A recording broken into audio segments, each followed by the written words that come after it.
Sir నమస్తే sir. ఏంటి ఈ రోజున ఏదైతే తిరుమల తిరుపతి దేవస్థానం గురించి ఎలా చూడొచ్చు అంటే, ఒక పక్కనేమో అసలు హిందూ సంప్రదాయం పట్ల గౌరవం ఉన్న వ్యక్తి జగన్మోహన్ రెడ్డి అని చెప్పి మాట్లాడుతున్నారు. అసలు హిందూ సంప్రదాయం ఈరోజు ఈ విధంగా బ్రతికుందంటేనే దానికి కారణం జగన్మోహన్ రెడ్డి అని చెప్పి వైసీపీ నాయకులంతా మాట్లాడుతున్నారు. అసలు ఎలా చూడొచ్చు? దాని మీద మీ అభిప్రాయం ఏంటి అసలు? నమస్కారం అండి. మీ అందరికీ కూడా వైసీపీ నేతల ఫేక్ ప్రచారం ప్రతి విషయంలో కూడా పరాకాష్ఠకు చేరుతోంది. ముఖ్యంగా ఈ రోజున ఏదైతే తిరుమల తిరుపతి కలియుగ దైవం, ప్రత్యక్ష దైవం, కలియుగంలో ఆ వైకుంఠవాసుడే సేమ్ వచ్చి సాక్షాత్తు ఆ తిరుమల కొండ మీద నివసించాడని పవిత్రంగా ప్రపంచవ్యాప్తంగా ఈ కలియుగంలో అందరూ భావిస్తారు. ఆ విష్ణుమూర్తి లక్ష్మీదేవి సహితంగా వచ్చి తిరుమల కొండ మీద నివసించాడు. అందుకనే దాన్ని కలియుగ వైకుంఠం అంటారు. అటువంటి ప్రదేశంలో మనశ్శాంతే కాకుండా, ఆధ్యాత్మిక చింతనే కాకుండా, కలియుగంలో ప్రతి సంవత్సరానికి ఒక్కసారైనా అక్కడికి వెళ్ళడం ద్వారా మన పాప ప్రక్షాళన జరిగి మనం అందరం కూడా పునీతులమై ఆనందంగా, సంతోషంగా, సుఖంగా ఉంటామని చెప్పే భావంతో తిరుపతి వెళ్ళడం జరుగుతుంది.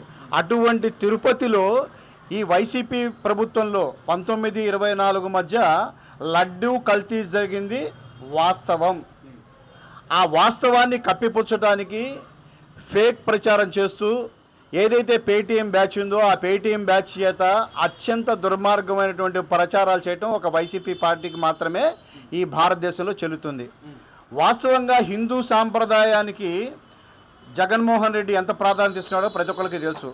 తాను నిజంగా అసలు హిందువు అయితే 19-24 మధ్య ఎన్నికల్లోకి రావడానికి తాను హిందువే అయితే, తనకి క్రిస్టియానిటీ మతం స్వీకరించలేదు, నాకు అది లేదు అని అనుకున్నప్పుడు శారదా పీఠాధిపతి గారితో నదుల్లో స్నానం చేసి నేను హిందుత్వం స్వీకరిస్తున్నానని ఎందుకు చేశాడు? అసలు వాస్తవంగా దాని బేసికల్గా హిందూ అయితే మళ్ళీ హిందుత్వం ఎందుకు స్వీకరించాలి?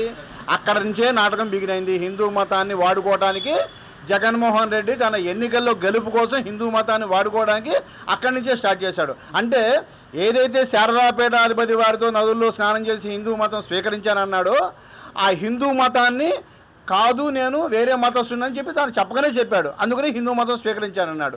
స్వీకరించానని చెప్పి సరే ఒక్క ఛాన్స్ అని రకరకాలుగా ఏదేమైనప్పటికీ ముఖ్యమంత్రి అయ్యి హిందువులకి చాలా ద్రోహం చేశాడు. ఇప్పుడు ఇవాళ లడ్డూ ప్రచారం వాస్తవం అని అన్ని రకాల రాష్ట్ర స్థాయి, జాతీయ స్థాయి నివేదికలు, సుప్రీంకోర్టు వేసిన సిట్టు నివేదిక ద్వారా కూటమి ప్రభుత్వం దాన్ని భయపడితే గుమ్మడికాయలు దొంగెవరంటే భుజాలు దొరుకున్నట్టు అది అసత్య ప్రచారం అనేటువంటి మాట్లాడే మీరు వైసీపీ ఫేక్ నాయకులు, పేటీఎం బ్యాచ్ ఇవాళ బ్రాహ్మణ కులం నుంచి వైసీపీ గవర్నమెంట్లో దేవాదాయ ధర్మాదాయ శాఖ సలహాదారుగా ఉన్నటువంటి జ్వాలాప్రభు శ్రీకాంత్ గారు కావచ్చు, అదేవిధంగా బ్రాహ్మణ కార్పొరేషన్ చేసినటువంటి సెంట్రల్ నియోజకవర్గ మాజీ ఎమ్మెల్యే మల్లాది విష్ణు గారు కావచ్చు, దేవాదాయ శాఖ మంత్రిగా చేసినటువంటి అల్లంపల్లి శ్రీనివాస్ గారు కావచ్చు, ఇంకా సోకాళ్ళు వైసీపీ నాయకులందరూ ఇవాళ మాట్లాడుతున్నారు అది అసత్యం అసత్యం అని చెప్పి. అసత్యం అని మాట్లాడే మీరు జగన్మోహన్ రెడ్డి గారి ప్రభుత్వంలో మీ వైసీపీ హయాంలో పిఠాపురంలో రథం తగలబడినప్పుడు మీరు ఎక్కడ ఉన్నారు? అప్పుడు అది హిందూ దేవాలయాల పట్ల జరిగిన అపచారం కదా? దాని నుంచి ఆ రోజున ఏ ముద్దాయినైనా మీరు అరెస్ట్ చేశారా? అది ఒక పిచ్చివాడి ప్రవర్తనగా మీరు కొట్టిపాడేసి దేశని మాఫీ చేయలేదా? అదేవిధంగా మరి విజయనగరం జిల్లాలో రాముడు తల తీసేస్తే మీ మంత్రి గారు ఒక ఆయన తలకాయ కదా ఇంకొక విగ్రహం పెట్టచ్చు అంటాడు. అంటే ఆధ్యాత్మిక చింతన మీకు ఉన్నదా లేదా? మీరు హిందూ ధర్మాన్ని గౌరవించారా లేదా? మీకు అది ఒక తలకాయలాగా కనిపించవచ్చు. అది రాముడు సాక్షాత్తు నిలువెల్లు రాముడు రూపంగా మేము భావిస్తున్నాం, హిందువులం భావిస్తున్నాం. అటువంటి మీకు చేయి తీసేస్తే ఇంకో విగ్రహం పెట్టవచ్చు, చేయి పెట్టచ్చు అంటారు, తలకాయ తీసేస్తే తలకాయ పెట్టచ్చు అంటారు. అంటే హిందూ దేవుళ్ళ పట్ల మీకు ఉన్నటువంటి గౌరవం అది. దాన్ని మీరు సమర్థించారు. ఏనాడైనా ఈ జరిగే దుశ్చర్యలని ఆనాడు ముఖ్యమంత్రిగా ఉన్న జగన్మోహన్ రెడ్డి కానీ, దేవాదాయ శాఖ మంత్రి కానీ, ఇప్పుడు ఇవాళ ఎవరైతే హిందూ మతంకి లడ్డూ గురించి మాట్లాడడానికి ముందుకు వస్తున్నారో వైసీపీ పేటీఎం బ్యాచ్, వాళ్ళు వైసీపీ గవర్నమెంట్లో దేవాలయాల మీద, దేవాలయాల్లో పనిచేసే అర్చకుల మీద, దేవాలయ వ్యవస్థ మీద జరిగినప్పుడు ఎక్కడికి వెళ్ళారు? పాతాళంలో దాక్కున్నారా?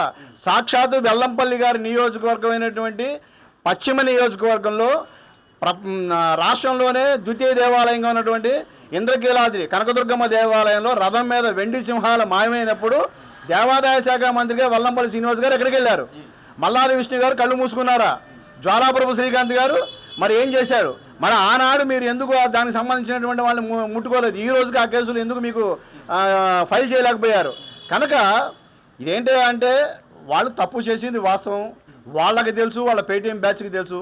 కానీ ఒక విషయం అండి, వైసీపీ బ్యాచ్కి ఒక స్వతహాగా ఒక వాళ్ళ జీన్స్లోనే ఒక తరహా ఉంది. ఏంటంటే కింద పడ్డ పైచేయి మాదే చందంగా తప్పు చేసినా అపచారం చేసినా పాపం చేసినా ఏం చేసినా కూడా బుకాయించడం బోకరించడం దౌర్జన్యంగా మాట్లాడడం ఎదుటి వాళ్ళని భయపెట్టే విధంగా మాట్లాడడం బ్లాక్మెయిలింగ్ చేసే విధంగా మాట్లాడడం అంటే సామధాన భేద దండోపాయాలు ఉంటాయి కనుక సామధానం ఏముండదు దండోపాయమే వాళ్ళకి అస్త్రంగా వైసీపీ పార్టీ యొక్క లక్ష్యం అది. సార్ మరి ఈ రోజున ఏదైతే తిరుమల తిరుపతి దేవస్థానం గురించి హిందూ సంప్రదాయం మొత్తం అంటే పీఠాధిపతులు కూడా దేశం మొత్తం కూడా ఏకమయ్యి వైసీపీ ప్రభుత్వాన్ని దించే విధంగా వ్యాఖ్యలు చేయటం లేదా కల్తీ జరిగింది మేము మొత్తం ఏకమయ్యాం హిందూ సంప్రదాయం అంటే అసలు ఏంటో చూపిస్తామని చెప్పి మాట్లాడుతున్న తరుణంలో ఇటు పక్కన వైసీపీ నాయకుల నుంచి కూడా వాళ్ళు కూడా కొంతమందిని తీసుకొచ్చేసి మేము 155 నియోజకవర్గాలు తిరుగుతాము, మేము అసలు కల్తీయే జరగలేదు, ఓటింగ్ చేయడానికి కూడా మేము సిద్ధంగా ఉన్నామని చెప్పి మాట్లాడటం ఎలా చూడొచ్చు అంటారు అసలు?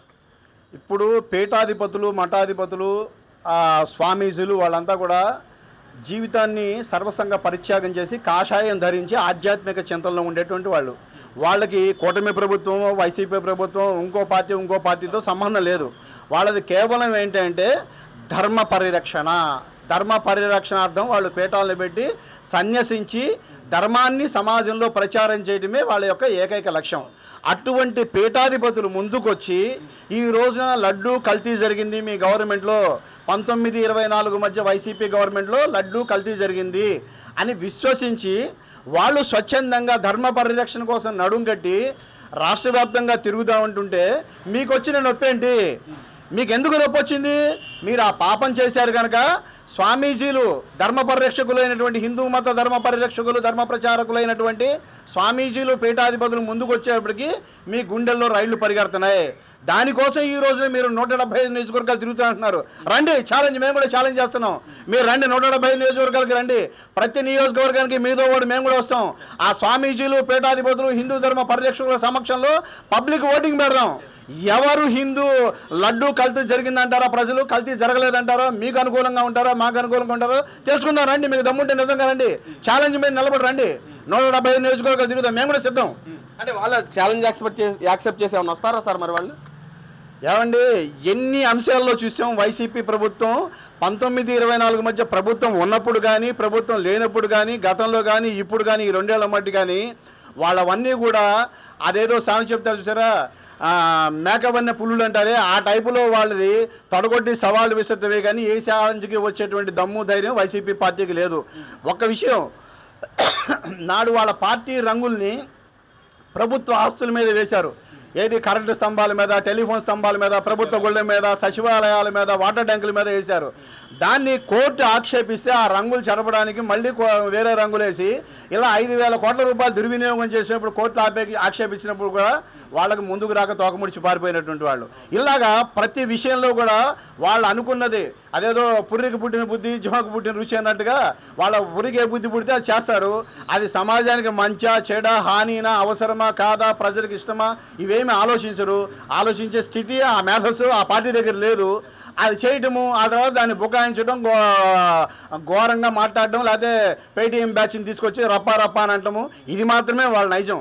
స్వీకరించి వస్తే మా పార్టీ తరపున ఏదైతే ధర్మ పరిరక్షకులైనటువంటి సాధువులు పీఠాధిపతులు ఉన్నారో వాళ్ళు మా పార్టీ తరపున కూడా స్వచ్ఛందంగా మేము ముందుకు వస్తాం, ఛాలెంజ్ తీసుకుంటాం.